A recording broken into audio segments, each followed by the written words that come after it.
Efésios capítulo 3, 14 a 21, diz assim a palavra do Senhor. Por essa razão eu me ponho de joelhos diante do Pai, de quem toda a família nos céus e na terra recebe o nome. Peço a Deus que, segundo a riqueza da sua glória, conceda a vocês que sejam fortalecidos com poder, mediante o seu Espírito no íntimo de cada um, e assim, pela fé, que Cristo habite no coração de vocês, estando vocês enraizados e alicerçados em amor. Isto para que com todos os santos vocês possam compreender qual é a largura, o comprimento, a altura e a profundidade, e conhecer o amor de Cristo que excede todo o entendimento, para que vocês fiquem cheios de toda a plenitude de Deus. Ora, aquele que é poderoso para fazer infinitamente mais do que tudo o que pedimos ou pensamos, conforme o seu poder que opera em nós. A ele seja a glória na igreja e em Cristo Jesus, por todas as gerações, para todo sempre. Amém. Amém. Podem sentar. Esse é o texto que nós vamos então tratar na manhã de hoje, no nosso 9º estudo sobre o texto de Efésios. E ao término dessa reflexão, nós vamos ter aí chegado ao meio do livro de Efésios, terminando a parte doutrinária, capítulos 1 a 3 do livro de Efésios. É uma parte eminentemente doutrinária, uma reflexão teológica de Paulo sobre a igreja, como nós temos visto, como Deus, ele pensou, planejou e executou o seu plano em favor da igreja, tornando de dos povos um povo apenas, gentios e judeus, congregados em Cristo em um só povo, uma só família. Então nós, ao final desse capítulo, nós vamos chegar então ao final de toda essa sessão de Efésios, e a partir do domingo que vem nós vamos começar uma nova parte, que é a parte mais prática da epístola, né? Paulo, ele dividiu bem essa carta, tem uma parte que é bem teológica, bem doutrinária, e tem outra parte que é bem prática, uma parte também assim muito interessante e enriquecedora. O que eu gostaria de falar, queridos, então, nessa manhã, tomando como base uma introdução para nós entendermos e voltarmos os nossos olhos para aquilo que nós estamos lendo e o nosso coração para aquilo que devemos entender, é que quando eu converso com algumas pessoas, talvez não tanto do ambiente batista, ou daquelas igrejas, digamos assim, com uma teologia mais fortalecida e segundo alguns princípios reformados, quando nós nos portamos para algumas denominações, não todas, mas algumas denominações pentecostais e talvez com muito mais força igrejas com uma teologia mais neopentecostal, nós percebemos quase que um total desprezo pela doutrina e pela teologia. Eu já conversei, né, desde que eu era novo convertido, eu via muito isso, e as pessoas nas suas conversas comigo, quando a gente tentava entrar em alguma reflexão um pouco mais profunda, mais doutrinária, mais teológica, sobre alguns temas que carecem de uma reflexão bíblica mais aprofundada, as pessoas sempre vinham com aquele bordão que muitos têm, né? De que o conhecimento traz orgulho, de que a letra mata. Quem nunca ouviu isso? A letra mata. Então não estude a palavra, não se preocupe com doutrina, não se preocupe com teologia, o que importa é o espírito, aquilo que tem dentro do seu coração, são seus sentimentos, suas emoções, o que você sente. Teologia e doutrina são coisas que afastam você de Deus, as pessoas diziam. E eu, de alguma maneira, ainda ouço muito isso. Quando as pessoas têm as suas experiências espirituais, seja a que nível for, seja num nível sobrenatural, desses que a gente encontra em alguns círculos bem neopentecostais mesmo, nem que as pessoas não interpretam a vida segundo a Escritura, mas interpretam a Escritura segundo a sua própria vida. A Bíblia, muitas vezes, usada nesses círculos para sustentar o pensamento das pessoas, a prática religiosa das pessoas, e não o contrário. As pessoas não julgam o que estão experimentando à luz da Escritura. Elas não fazem isso. É o caminho inverso. Elas usam a Escritura para justificar o que elas estão vivendo. É a direção contrária. Ou seja, o fundamento não é a Bíblia em determinados círculos evangélicos. O fundamento é a vida. E a vida, então, ela precisa encontrar na Bíblia algum sustento para dizer aquilo que ela está dizendo, aquela experiência que ela teve. Então, você pega determinadas coisas que alguns fazem, que algumas pessoas fazem, e para justificar aquelas atitudes, o que eles usam? Determinados versículos descontextualizados. Tiram do contexto, e como se diz, né, todo texto fora de contexto é pretexto.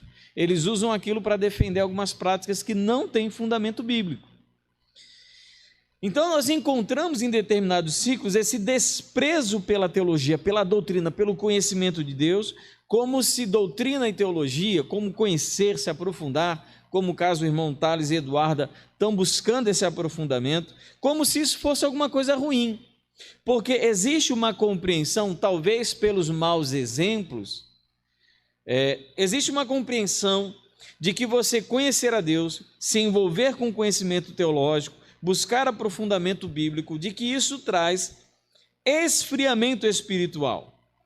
Isso é uma visão extremamente equivocada e errada. Doutrina, conhecimento teológico, ele não esfria ninguém. O verdadeiro conhecimento teológico, a verdadeira teologia, ela vem para aquecer o espírito humano, para despertar a verdadeira espiritualidade. Ela não vem para afastar o homem de Deus. A única coisa capaz de afastar o homem de Deus é o pecado. E acredite, conhecer a Deus não é pecado. Conhecer a palavra de Deus não é pecado.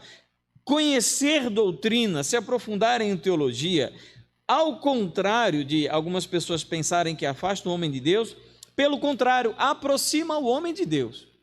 Eu poderia passar aqui muito tempo citando para vocês grandes homens de Deus que realizaram grandes missões nessa terra por intermédio do Senhor e que eles eram igualmente bons teólogos, pessoas que conheciam profundamente a Deus, como Lutero, Calvino, Charles Spurgeon, George Whitefield e outros mais contemporâneos como Russell Shedd, John Piper e outros grandes homens que são homens piedosos, santos, comprometidos com Deus e igualmente destros e doutos no uso da palavra do Senhor, não é? Então é algo completamente equivocado você defender a ideia de que a Bíblia, conhecer, se aprofundar na Escritura, de você discutir, debater temas relacionados à palavra, falar sobre teologia, se aprofundar em teologia e doutrina, que são coisas que afastam o homem de Deus. Isso é errado. Oséias capítulo 4, versículo 6, já dizia: o povo perece porque lhe falta conhecimento. Então, ao contrário, a gente guarda na cabeça essa ideia meio maluca, de que se você se aprofundar na Escritura, você não vai mais conhecer a Deus. Isso é altamente contraditório, porque a Bíblia, a palavra de Deus, é a autorrevelação de Deus para o homem. Então, você quer conhecer a Deus?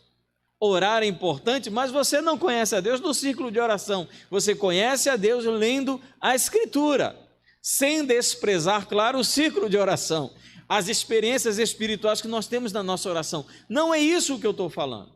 E isso é tão real, é tão claro, tão objetivo, que o texto de Efésios, que é um livro que tem 6 capítulos, 3 deles, eles são gastos exclusivamente com a abordagem doutrinária de Paulo acerca da criação e formação da igreja. Metade do livro é teológico, metade do livro é doutrinário.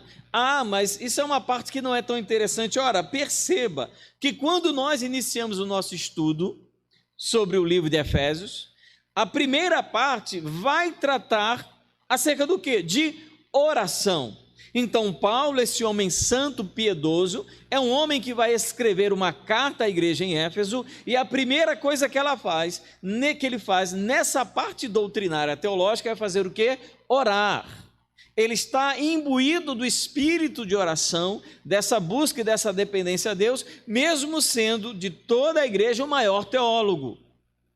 Então ele inicia o texto de Efésios, capítulo 1, orando, buscando a Deus, intercedendo em favor dos irmãos de Éfeso e daquelas igrejas que faziam parte daquela localidade. E agora então, para encerrar essa parte eminentemente doutrinária, teológica, o que Paulo faz? Ele novamente ora.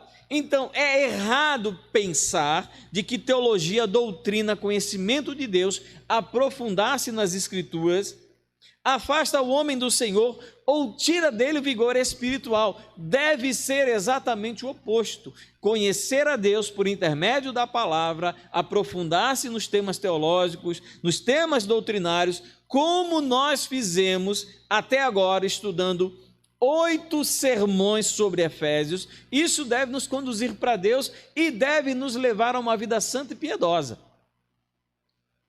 O que nós encontramos aqui, então, a partir do versículo 14, até o versículo 21, é mais uma oração de Paulo. É algo raro, numa epístola, Paulo orar 2 vezes em um trecho tão pequeno.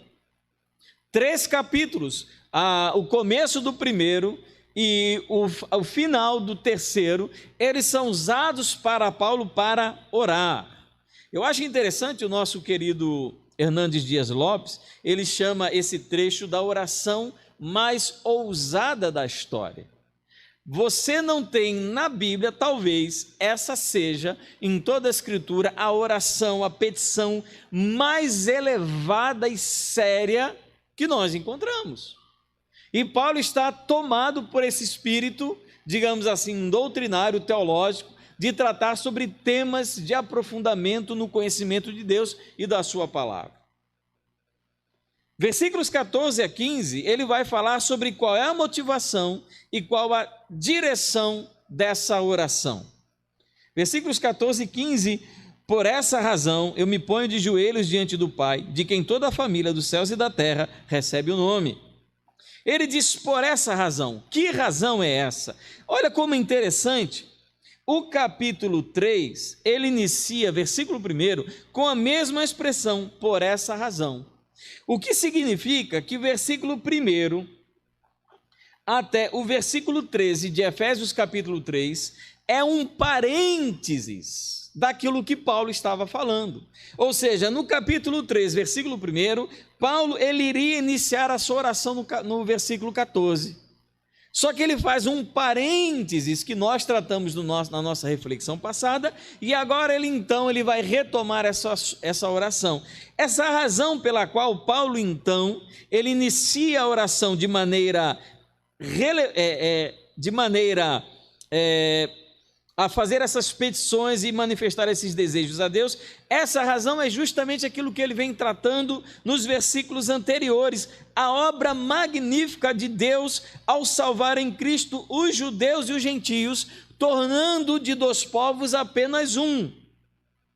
E ele diz, por essa razão, por tudo que eu falei sobre essa obra maravilhosa, salvadora, espetacular de Deus, eu então me ponho de joelhos. E essa expressão, eu me ponho de joelhos, ela não pode ser desprezada ou vista como algo sem importância, porque normalmente quando falamos de oração, nós falamos sobre orar de joelhos. Só que o judeu, pela sua prática, ele não orava de joelhos, ele orava de pé. Quando se falava em orar nas sinagogas, no templo, se era pedido que as pessoas se colocassem de pé e fizessem as suas orações. Nós vemos vários exemplos disso, né? Em toda a Escritura. As pessoas, por exemplo, na sinagoga, elas se levantam para orar e elas então se sentam para estudar a palavra. Isso é muito comum. Então os judeus, eles normalmente oravam de pé e apenas em ocasiões muito especiais mudavam a posição. Orar de joelho para um judeu era algo significativo. Não é algo do qual nós devemos passar despercebidos. Então, por exemplo, Jesus, no Getsemane, quando ele está com os seus discípulos, Lucas capítulo 22, versículo 41, quando ele vai orar, ele se coloca de joelhos. Estevão, em Atos capítulo 7, versículo 60, quando ele está para sofrer o seu martírio, e ele vai então orar, ele está de que maneira? De joelhos. Paulo, em Atos capítulo 20, Atos capítulo 21, quando ele está se despedindo dos presbíteros com as suas famílias, inclusive os seus filhos, na praia, todos se colocam de joelhos. Não era uma atitude mecânica, uma repetição religiosa e tradicionalista de um hábito de orar, como se Deus ele ouvisse melhor ou se sensibilizasse melhor com aquelas pessoas que oram de joelho. Então, quem ora de pé, Deus ele demora 10 minutos para ouvir, mas quem ora de joelhos, Deus ele ouve de maneira imediata. Não é isso, não é uma atitude mecânica e religiosa. Era um nível, o estado do coração da pessoa que a fazia ficar de joelhos. Eu não sei se vocês já pararam para pensar sobre os hábitos que nós temos em oração. Eu já tive um momento na minha vida que eu fiz a seguinte pergunta: por que nós ensinamos as crianças a orarem de mãos juntas? Assim. Eu fiz essa pergunta, ninguém tinha uma resposta, e eu fui então pesquisar para saber qual é o sentido de nós muitas vezes unirmos a nossa mão em oração. E principalmente quando estamos de joelhos. Já fez isso? E eu fui então pesquisar e o resultado da minha pesquisa foi o seguinte: antigamente, quando os soldados venciam determinado grupo de homens, os homens clamando clemência, pedindo clemência, para que não morressem, eles se colocavam de joelhos e estendiam as suas mãos para mostrar que eles não estavam armados. Eles diziam assim: você pode me amarrar, só não me mate. Era um pedido desesperado de clamor.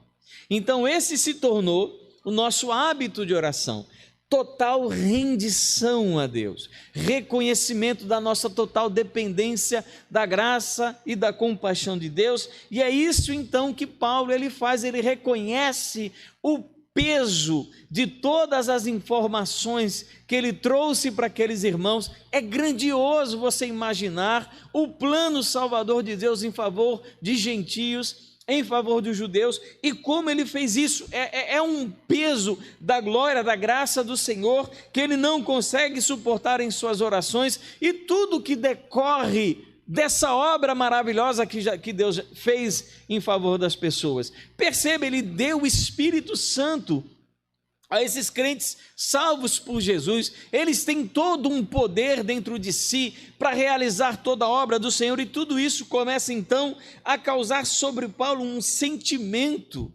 de necessidade de prostrar-se perante o Senhor em oração, em dependência de que o Senhor ele faça alguma coisa.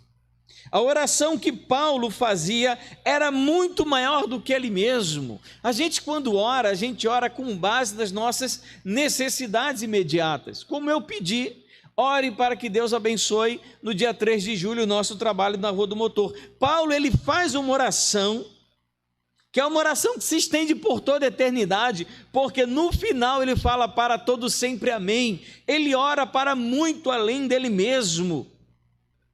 Nós hoje somos alvos e frutos dessa oração que Paulo fez naquele dia, escrevendo a epístola aos irmãos em Éfeso. E ele dirige essa oração a Deus, ao Pai, como nós já aprendemos que as nossas orações devem ser feitas, direcionadas a Deus por intermédio de Jesus, de quem toda a família no céu e na terra recebe o nome. Toda a família no céu e na terra, Paulo ele está se referindo à igreja em sua manifestação eterna, em sua manifestação gloriosa, em sua manifestação terrena. A igreja no céu é a igreja triunfante, aqueles crentes que já morreram e hoje estão na glória do Senhor, é a família do céu. Como essa semana nós nos despedimos de um irmão querido, o irmão Yuri, faleceu de Covid, depois de 15 dias de internado, lutando contra a vida, e aprove ao Senhor levá-lo para fazer parte da família do céu, que compõe com a família da terra a mesma igreja.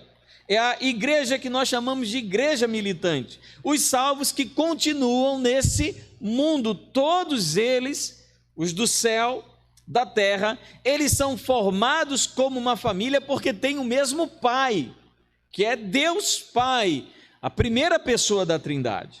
Então é essa razão, é essa motivação que leva com que Paulo, ele de joelhos, dirija ao Pai a sua oração. E qual é então o conteúdo da oração de Paulo, como nós encontramos versículos 16 até o versículo 19? A oração de Paulo se fundamenta Olha como isso é forte.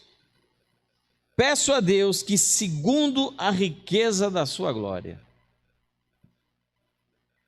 Eu fico pensando, meu irmão, minha irmã, o que tem nesse grande tesouro que Paulo chama de riqueza da glória. Glória já é algo que indica riqueza. A palavra glória, kavod, em hebraico, doxa, no grego, chama atenção para algo que é muito rico, é algo cheio. A palavra kavod, em hebraico, significa peso. E ele então diz que Deus, segundo a riqueza da sua glória, conceda aquilo que eu estou pedindo. Deus, então, ele tem disponível para si um tesouro inesgotável, inexaurível, de bênçãos espirituais para o seu povo. O que Paulo diz é que tudo que os crentes precisam está disponível, segundo a riqueza da glória do Pai, para os seus filhos. Quando nós estamos pedindo, estamos nos voltando em oração para um Deus cujos tesouros possuem todo tipo de bênção disponíveis para a igreja. Tudo, absolutamente tudo que compõe a riqueza da glória de Deus está disponível por intermédio da oração, quando os crentes se colocam de joelhos. E quando a gente lembra que o Senhor disse, vocês não recebem, Paulo dizia, vocês não recebem porque não pedem, e quando pedem, pedem mal. Não sei se é na Epístola a Tiago que fala assim. Para gastar em vossos prazeres. Um tesouro de grande glória, e nós então pedimos as menores coisas desse tesouro. E Paulo, nessa oração, ele ousou pedir as maiores riquezas. Tudo está, queridos, disponível para aqueles que oram, para aqueles que dobram seus joelhos numa atitude de reverência, numa atitude de humildade perante o Senhor. Paulo, então, nessa oração, ele pede 4 coisas a Deus. Primeiro pedido, ele pede que os crentes sejam fortalecidos com poder pela presença abundante do Espírito em cada crente. Nós precisamos lembrar que o Espírito ele foi concedido em Atos capítulo 1, versículo 8, para que os crentes tivessem poder de testemunhar. O que Paulo então pede, a primeira coisa, para que os crentes sejam fortalecidos, versículo 16, com poder mediante o seu Espírito no íntimo de cada um. Que interessante, que é um ato individual receber fortalecimento com o poder do Espírito, porque cada um responde individualmente ao Espírito Santo. Não é apenas um derramar sobre a igreja, como nós muitas vezes falamos, mas como cada crente responde de maneira individual à presença do Espírito, o Espírito então individualmente fortalece a cada um com poder. Meu irmão, você se acha cheio do poder do Espírito? Mas é para estar. Veja só, nós temos o Espírito ele nos concede poder, nós temos o poder. O que nós precisamos é que esse poder em nós, ele seja ainda mais fortalecido. Ele não pede para que seja nos dado um poder, o poder já está em nós. Nós temos o Espírito Santo. Nós temos esse poder para testemunhar. Como diz Efésios capítulo 4 e tantos outros textos das Escrituras, o Espírito Santo nos concede dons espirituais para servir. Como diz o livro de Gálatas, o Espírito Santo nos concede a habilidade de produzir frutos do Espírito. Tudo isso já está em nós. O que nós precisamos pedir é a nossa intercessão, é para que em nós o Espírito ele seja ainda mais fortalecido. Aquilo que temos, que está à nossa disposição. E que talvez por conta da nossa vida, da nossa falta de investimento na busca ao Senhor, no conhecimento de Deus, na oração, talvez pelo excesso de medo, pelo excesso de covardia, pelo excesso de afazeres seculares, nós não estamos permitindo que o poder do Espírito de fato se fortaleça em nós. Mas ele está lá, ele está disponível. Talvez as nossas chateações, a quantidade de pecados que cometemos e carreguemos, tudo isso faz com que o Espírito ele seja constrangido, ele seja aquietado, ele seja enfraquecido em nós, e a oração de Paulo é justamente para que o Espírito ele ganhe fortalecimento dentro do nosso coração, para que ele se torne ainda mais forte, ainda mais ativo, ainda mais vivo, ainda mais intenso, que ele desperte em nós ainda mais a vontade de frutificar, de produzir frutos espirituais, de usarmos as nossas capacidades e habilidades para a honra e glória do Senhor. É isso que Paulo está pedindo. Ele não está dizendo que a igreja não tem o Espírito, ele está dizendo que eles têm, mas algo está fazendo com que o Espírito ele seja constrangido na vida daqueles irmãos. E isso então implica numa atitude, numa vida sem frutos, sem testemunho, sem evangelismo, sem oração, sem conhecimento de Deus, porque a obra de Deus em nós se faz através do Espírito Santo.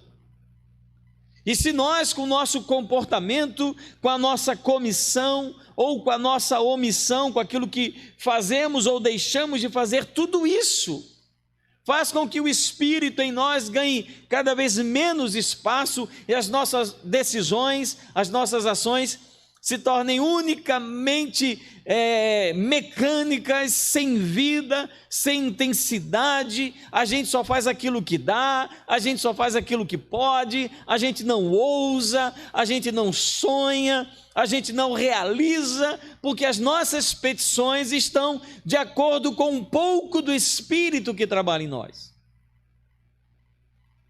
Pedido para que nós sejamos fortalecidos com o poder, mediante o Espírito Santo na vida de cada crente. Segundo pedido, para que, olha como esse é interessante, e assim pela fé que Cristo habite no coração de vocês, estando vocês enraizados e alicerçados em amor. A pergunta é, ele pede para que Cristo habite pela fé no coração dos crentes. Já não habita. Porque Paulo ele está pedindo então que Cristo pela fé habite no coração das pessoas, sendo que para serem crentes elas já deveriam ser habitação de Cristo. É muito interessante. A palavra que Paulo usa no texto original é uma palavra que significa habitação permanente, não como hóspede, mas como proprietário. É aquele que toma conta integralmente de todos os aposentos de uma casa. É o dono. Não é apenas o lugar aonde Cristo está, mas o lugar aonde Cristo manda. É diferente. Uma coisa é Cristo estar, outra coisa é Ele mandar. Para que Ele habite então, não como alguém passageiro, como um hóspede bem-vindo, mas como aquele que é proprietário. Vamos ser sinceros, de que existem quartos em nossa vida que nós não ousamos entregá-los a Jesus. Existem áreas dentro de nós que quem manda somos nós. Jesus ele tem a chave da cozinha, ele tem a chave do quarto, tem a chave do banheiro, ele só não tem a chave do porão. Lá quem manda sou eu. Ele não tem acesso, é inacessível para ele. O que Paulo está dizendo é que Cristo integralmente ocupe de maneira permanente como proprietário a vida daqueles crentes de Éfeso. Que tudo seja direcionado por ele. E como então é possível que Cristo habite dessa maneira no coração de alguém? Ele trabalha isso a partir do versículo 17.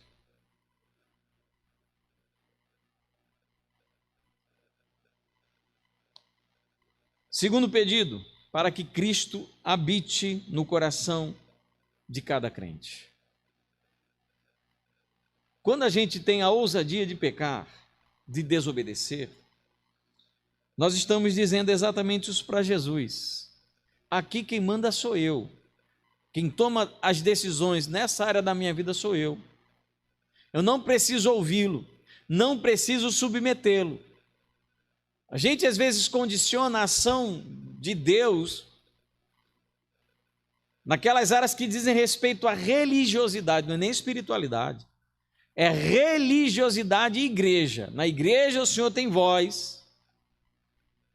Quando é para orar, o Senhor manda, mas no meu trabalho mando eu. Na minha ética profissional mando eu. Na minha escola mando eu.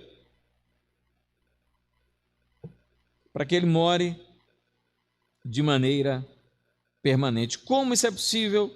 Como ele diz no versículo 17. Enraizados e alicerçados em amor. Cristo, ele mora num coração que ama. Essa figura que ele usa sobre enraizamento e estar alicerçado em amor evoca 3 realidades. Primeira, profundidade. É um amor profundo, ao contrário do amor superficial. Raiz é isso, ela se estende para a terra. Alicerce é isso, é algo que está debaixo, algo que vai para fundo, de maneira profunda, para trazer sustentação. Então ele está falando sobre profundidade. Esse amor de Cristo em nossa vida deve ser profundo e não superficial. Sabe quando a gente entende sobre isso? Que o nosso amor por Cristo é superficial? Quando a gente começa a passar por alguma dificuldade. Vocês lembram da parábola do semeador?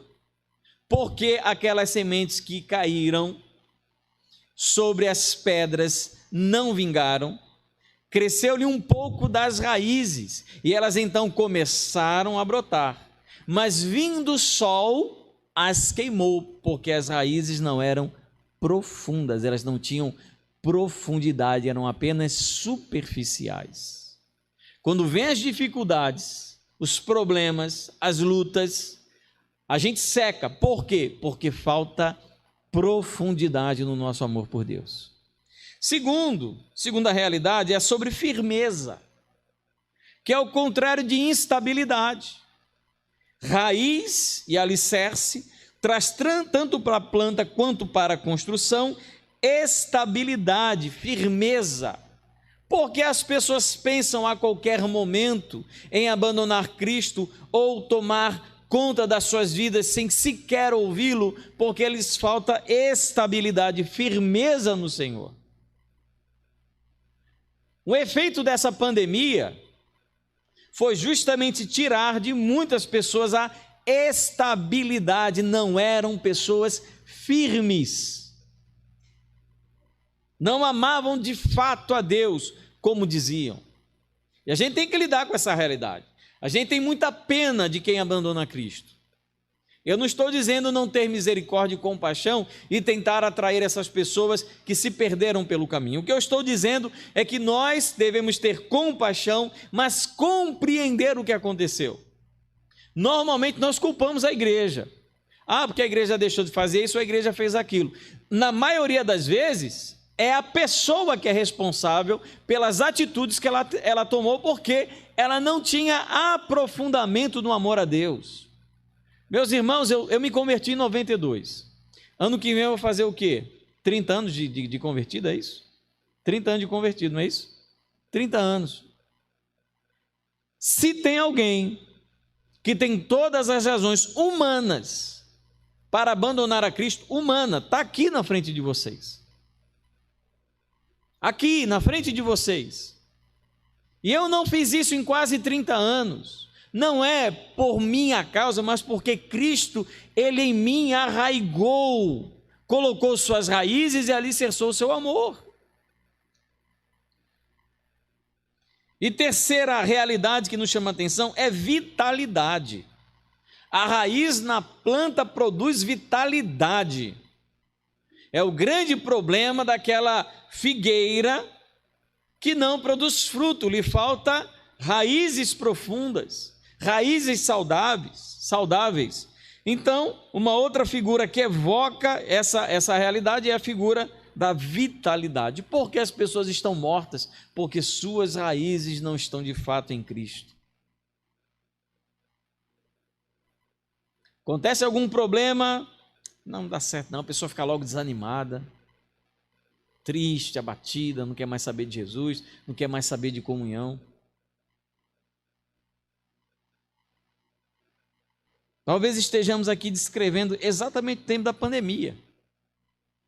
Porque muitas pessoas se tornaram instáveis, muitas pessoas se tornaram superficiais e muitas pessoas perderam a vitalidade, desanimaram, morreram espiritualmente, porque não possuíam raízes e alicerces no amor de Cristo. Paulo então faz um terceiro pedido.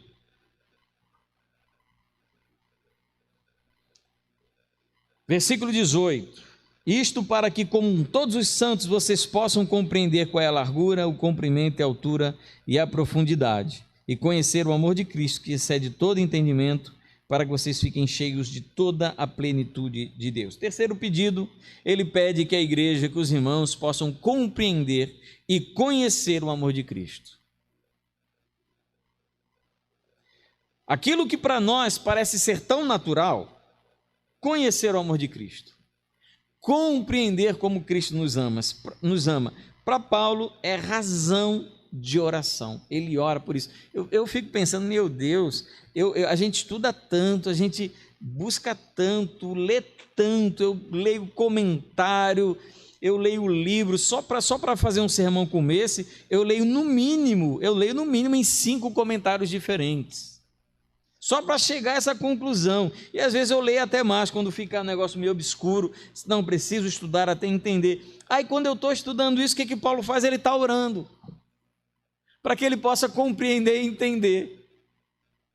É algo que vai além. Olha só como é interessante.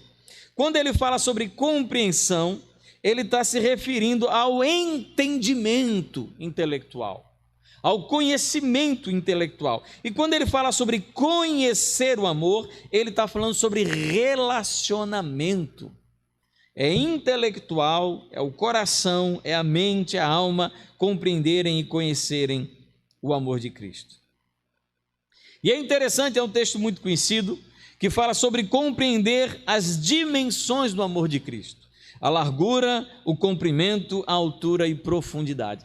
Essa parte dentro do texto de Efésios não tem uma explicação sobre o que seja cada um desses elementos. Ele não fala especificamente o que Paulo queria dizer com largura, o que Paulo queria dizer com comprimento, o que Paulo queria dizer com altura, ou o que Paulo queria dizer com profundidade. E dentro dessa lacuna que o próprio Paulo deixa, a gente tem vários comentaristas, vários eruditos, tentando descobrir e definir o que Paulo tinha, o que ele queria dizer com isso. E nessa busca, como eu falei, tentando compreender e entender, eu trago aquilo que eu acho que seja mais correto do ponto de vista bíblico. Quando Paulo fala sobre compreender a dimensão da largura, ele quer dizer, seria o desejo de Paulo referir-se à extensão e ao alcance do amor de Cristo, que envolve todo povo, toda tribo, toda língua e toda raça.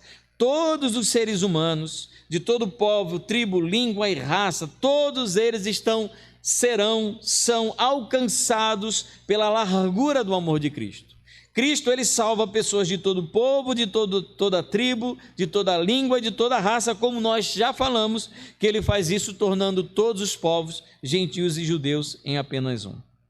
Em se tratando de comprimento, significa que o amor de Cristo se estende desde agora até a eternidade. O amor de Cristo, ele ecoará por toda a eternidade. A obra salvadora do Senhor, ela se estenderá, será celebrada, louvada e exaltada desde agora para sempre. Quando ele fala sobre altura, ele diz que esse conhecimento de Cristo, conhecimento do amor de Cristo, ele vai do céu até o mais profundo inferno. Todos conhecem a proclamação do evangelho do amor de Deus. Não há ninguém ignorante no aspecto da graça salvadora que há no amor de Cristo. Até porque, diz a Escritura, que no final dos tempos todo joelho, no céu, na terra e abaixo da terra, se dobrará e reconhecerá que Ele é o Senhor. E quando ele diz profundidade, ele diz que o evangelho, ele alcança desde o homem mais douto, que tem mais conhecimento, até o pior dos pecadores. A salvação, ela se estende a todas aquelas pessoas que se encontram distantes e longe do Senhor. É isso que Paulo diz com relação à largura, comprimento, altura e profundidade. Ainda assim, de maneira que Paulo, ele especifica o amor de Cristo como algo largo, comprido, alto e profundo. Ainda assim ele diz, versículo 19, que esse amor, ele excede todo conhecimento.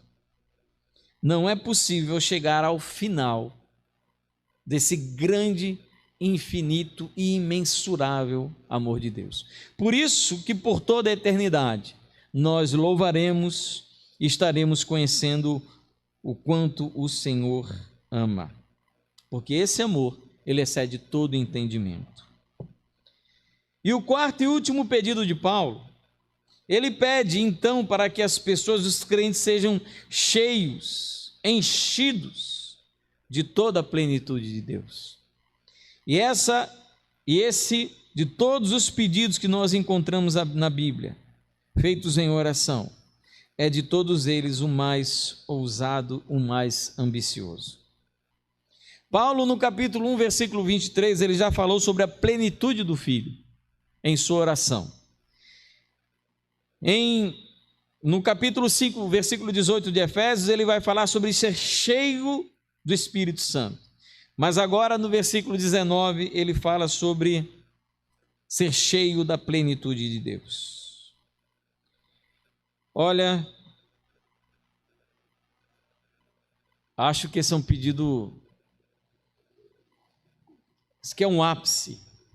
A visão parece que o texto nos apresenta, Paulo orando, ele começa do básico, do fortalecimento do poder, e ele então se aprofunda em que Cristo habite nos crentes, para que os crentes conheçam o amor de Deus, e parece que ele chega no ápice, no pináculo, na maior expressão daquilo que ele quer pedir a Deus, para que os crentes sejam cheios de toda a plenitude de Deus.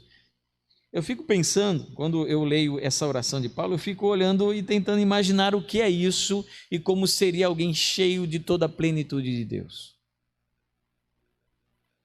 Como seria um crente andando por aí, cheio, plena e completamente cheio de Deus.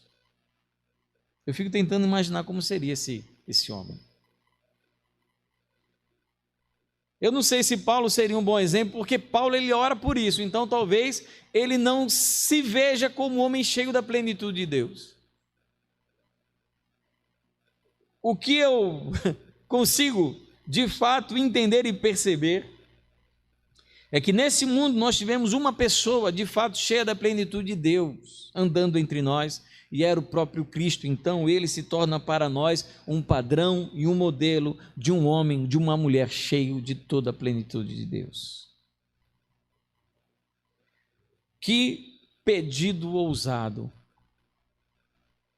Lucas capítulo 6, versículos 46, o Senhor Jesus diz: por que vocês me chamam de Senhor e Senhor, e não fazem o que eu mando?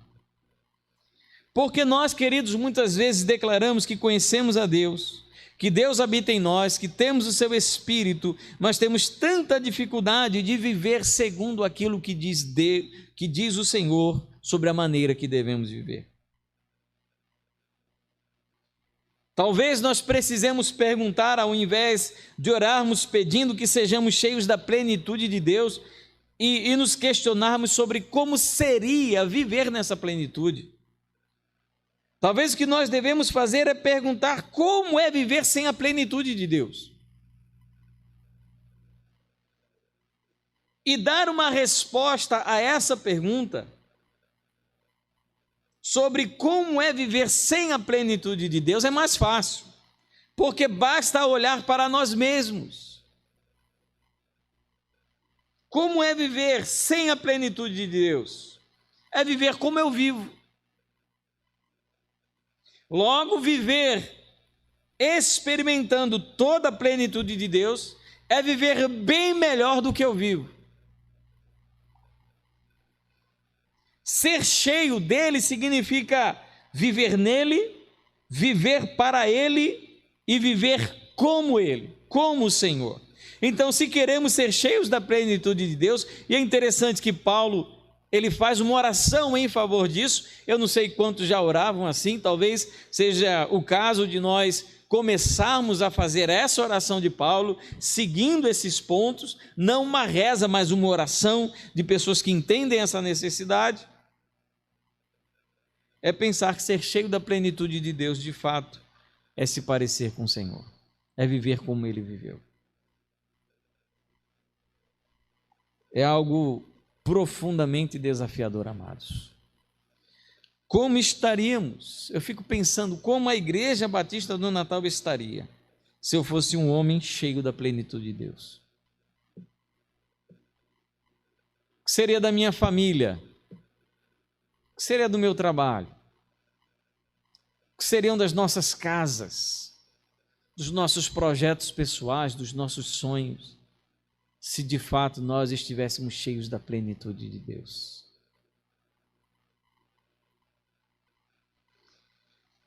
Paulo, então, ele conclui a sua oração com algo que Paulo gosta muito de fazer, louvando. Paulo, ele fez uma oração muito ousada. Ele pediu coisas muito sérias a Deus. É uma oração muito grande, muito profunda. Mas ele reconhece que ainda assim Deus é muito maior do que a oração que ele faz. Olha como é que isso é tremendo, amados. Paulo, ele pede coisas grandes a Deus. Convenhamos, pedir para ser cheio da plenitude de Deus é algo grande. Mas ainda assim Paulo diz, olha, o que eu pedi ainda é pouco, ainda é pequeno.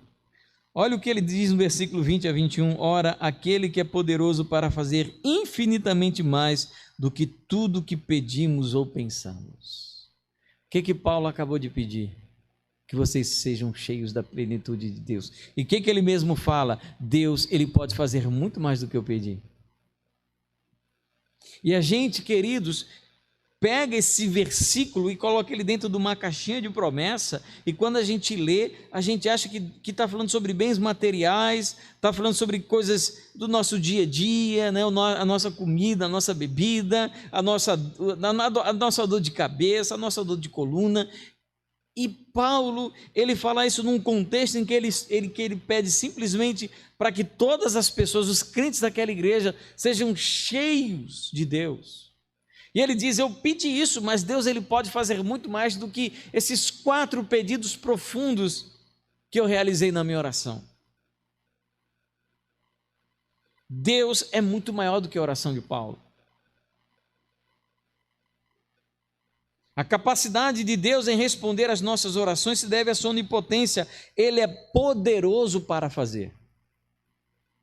Ele tem poder, não lhe falta poder. Se tem alguma coisa que não falta em nossas orações para serem atendidas, é falta de poder em Deus, porque poderoso Ele é para fazer o que pedimos e ainda mais, sequer do que podemos imaginar.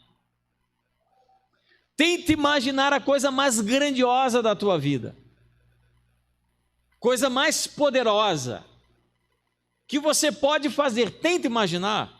O que Paulo está dizendo é que você não consegue imaginar o quão poderoso é Deus para fazer aquilo que você imaginou e aquilo que você não tem condições de imaginar. Como Deus é surpreendente em suas ações.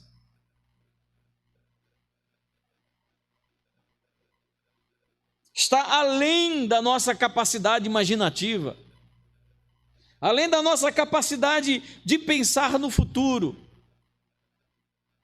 Você orou pedindo um marido, Deus lhe deu, e você acha que Deus só lhe deu um marido. Deus, Ele está planejando muito mais para a sua vida com esse marido, com essa esposa, com esse filho, com essa família, porque Deus, Ele vai muito além das nossas orações. A gente ora para a semana que vem, a gente ora para o mês que vem, Deus, Ele está olhando para a eternidade. Por isso, queridos, que devemos ser humildes nas nossas petições. Nós queremos impor a nossa agenda, nós queremos impor a nossa vontade, mas nós sequer temos condições de imaginar até onde Deus quer ir com a nossa vida ou o que Ele quer fazer. Por isso, quando nós encerramos a nossa oração, seja feita a tua vontade, isso não é uma manifestação religiosa, de uma maneira respeitosa de encerrar uma oração, é uma realidade, porque nós não sabemos o dia de amanhã, não sabemos como será, não sabemos os planos eternos de Deus. A nossa expectativa para sábado está aí, está feita, planejada, temos todo o planejamento, as pessoas, tudo, mas eu não sei o que Deus vai fazer. Mas o que Ele fizer, a minha convicção é de que é o melhor.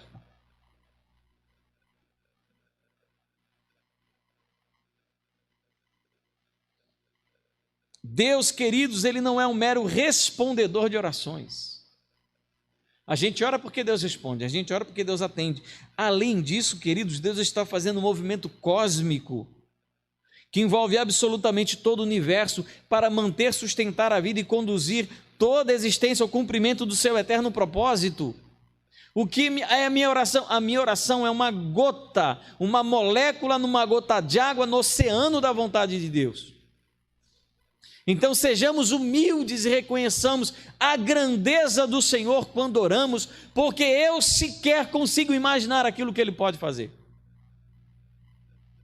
Você imaginava Paulo, no começo do livro de Atos, fariseu de fariseu, Paulo preocupado em perseguir a igreja, em matar cristãos, em impedir que o evangelho fosse anunciado, desprezando com ódio mortal os gentios, e ele sequer em algum momento da sua caminhada imaginava que ele seria escolhido por Deus para levar o evangelho aos gentios? Jamais. Sabe por quê? Porque Deus, Ele vai além da imaginação de Paulo. Paulo imaginava estar fazendo a vontade do Senhor, levando cartas para prender homens, mulheres e crianças. Ele ficava feliz, acreditando que estava daquela maneira realizando a vontade de Deus, mas Deus, que pensa muito maior do que Paulo, que já tinha o seu plano definido e determinado, o que ele faz? Ele leva Paulo para pregar o evangelho aos gentios. Talvez Paulo, quando escreveu que Deus faz muito mais do que imaginamos, talvez Paulo tenha até mesmo pensado na sua própria condição, preso por amor aos gentios. Quem imaginava? E quando Paulo chega em Roma para pregar o evangelho, sabe por que ele foi? Porque o próprio Senhor disse a ele: eu tenho muita gente nessa cidade. Paulo pensava que ia preso, encarcerado, estava indo como um prisioneiro. Deus estava enviando Paulo como um missionário. Deus, ele pensa muito maior do que nós. Aquele que é poderoso para fazer. Deus, ele não fica só no planejamento, não. Porque ele tem poder para fazer, para realizar. E ele termina essa oração louvando ao Senhor e dizendo: A ele seja a glória na igreja e em Cristo Jesus, por todas as gerações, para todos sempre. Amém. Ele fala sobre lugar aonde Cristo é adorado, na igreja. Ele é adorado na igreja. E ele fala sobre também tempo. Quando ele é adorado, ele é eternamente adorado, porque ele fala sobre gerações, referindo-se ao nosso tempo presente, até que seja inaugurada a eternidade. E o louvor, então, continue por toda a eternidade. Para sempre ele é adorado, pelo que ele é e pelo que ele faz. Eu quero concluir dizendo que essa oração se estende a nós, a nossa igreja, às nossas vidas e ao nosso tempo. É uma oração que nós devemos realizar. São 4 pedidos que nós devemos fazer. Sermos fortalecidos pelo poder de Deus, nós precisamos disso. Precisamos ser uma igreja, pessoas, crentes e famílias, cujas pessoas sejam fortalecidas pelo poder de Deus. Nós precisamos ser habitação permanente e completa de Cristo. Nós precisamos conhecer e viver o amor e no amor de Cristo, e nós precisamos ser cheios da plenitude de Deus. Quem aqui, queridos, tem a ousadia de realizar essa oração? Se Cristo, se o Senhor assim quiser, grandes coisas além daquilo que imaginamos estão por vir. Deus fará muito por intermédio da nossa vida. Nós aqui encerramos o capítulo 3 do livro de Efésios, e a partir do domingo que vem vamos ver as questões que decorrem de maneira prática daquilo que nós estudamos. Mas que durante essa semana a nossa oração seja: Deus nos fortalece pelo seu poder, habite em nós, nos faça conhecer e viver o seu amor e sermos cheios da tua plenitude. Vamos orar, curva a sua cabeça, feche seus olhos, vamos falar com o Senhor.